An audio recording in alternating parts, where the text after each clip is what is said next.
কোরবানির গোশতের ক্ষেত্রে গোশতের মাসালা, গোশত আপনি 3 ভাগ করতে পারবেন।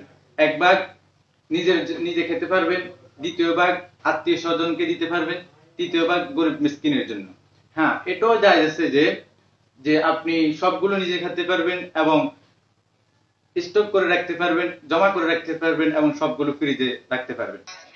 বাপদাদার আমলে তো নুনিয়ে এসে গোস্ত 3 ভাগ করে খাইয়ে লাগছিল, এখন হুজুরে ফ্রিজে ছিল, বুঝি না কথা দূর কি করেন আপনারা।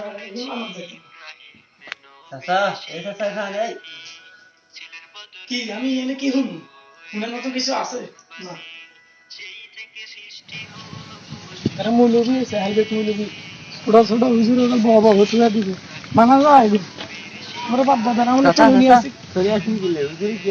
আরে এগুলা তো কোনো কথা না, এটা কোনো কথা, বাপ দাদার আমলে তো নুনিয়ে আসি আমরা।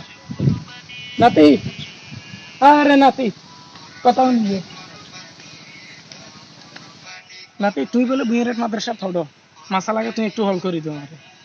হ্যাঁ দাদা, মাসালাটা কি?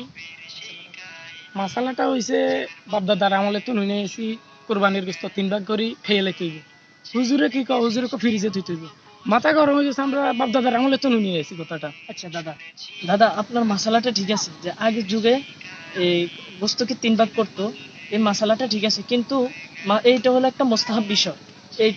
এটা মোস্তাহাবটা আদায় করলে যে কোরবানির, আদায় না করলে যে কোরবানির কোনো সমস্যা হবে, বিষয়টা এরকম না।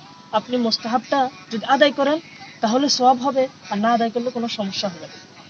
আল্লাহ রাসূল বলছেন যে তোমরা গোস্তকে 3 ভাগ করো, 1 ভাগ তোমরা নিজেরা খাও, আরেক ভাগ তোমরা তোমাদের আত্মীয় স্বজনকে দান করো, আরেক ভাগ তোমরা গরিব মিসকিনকে দাও।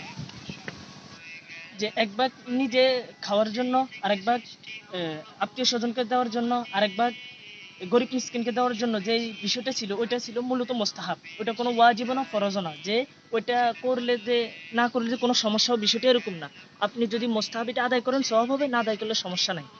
আগে ফ্রিজ ছিল না, এই জন্য মানুষ গোস্ত রাখতে পারে না, আর মানুষ মনে করতো কি এটা একটা ফরজ বিধান বা ওয়াজিব বিধান, কিন্তু এটা ফরজ না, ওয়াজিব না, এটা একটা মোস্তাহাব বিধান, করলে সওয়াব হবে, না করলে কোনো সমস্যা না।